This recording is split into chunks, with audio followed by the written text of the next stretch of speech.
guys, today I'm sharing with you one of my favorite recipes. This is my super easy, cheesy, ooey gooey, delicious baked mac and cheese. Let's get into it. So I'm just taking some macaroni noodles and boiling them in a pot of water until they are al dente. While my noodles are cooking in another pot, I'm going to take 2 tablespoons of butter and 2 tablespoons of flour, and I'm going to make a roux.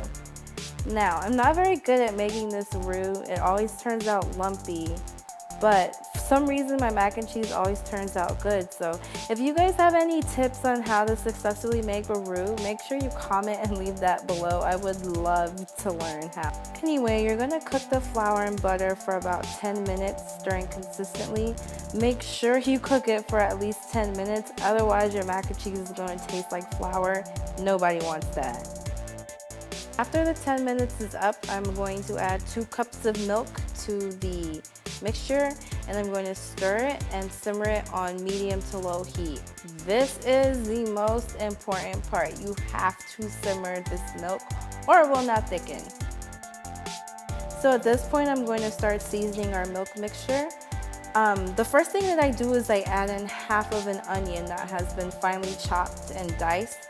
And the reason why I do this is because I think it gives the mac and cheese a really great flavor. It's totally optional, you don't have to do it.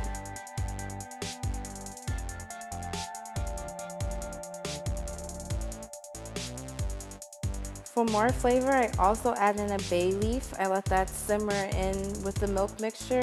And then I'll also season with some salt, pepper, and some freshly ground red pepper. Well, it's not freshly ground, but just some ground red pepper. I think it gives it a nice kick. And also, we're just building flavors here. I think with my cooking, that's the most important thing that I like to do, is have lots of spices and build flavors, because no one likes bland food. At this point, it's been about 10 minutes and our mixture is starting to thicken.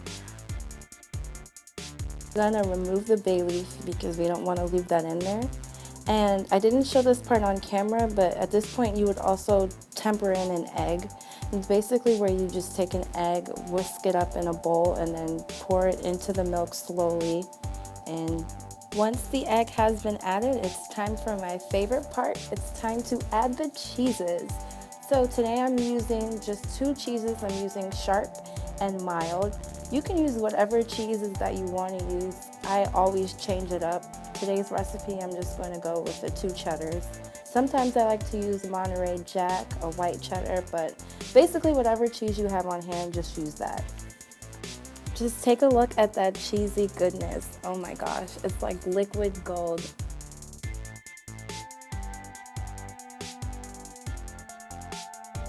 So once the cheese is melted, it's time to combine everything into a baking pan. I'm using these disposable aluminum foil pans, and I'm just going to pour some sauce in the bottom, then pour my noodles in, and then pour some more cheese sauce on top. Mix it all up and pop it into the oven.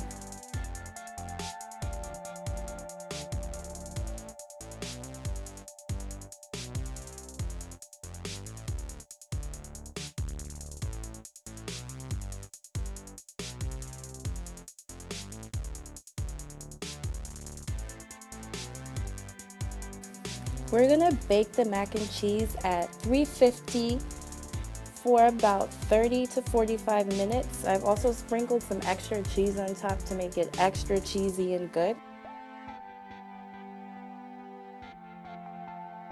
There's me making a cameo. I'm so sweaty, don't mind me guys. There you have it. That is how I make my easy baked mac and cheese.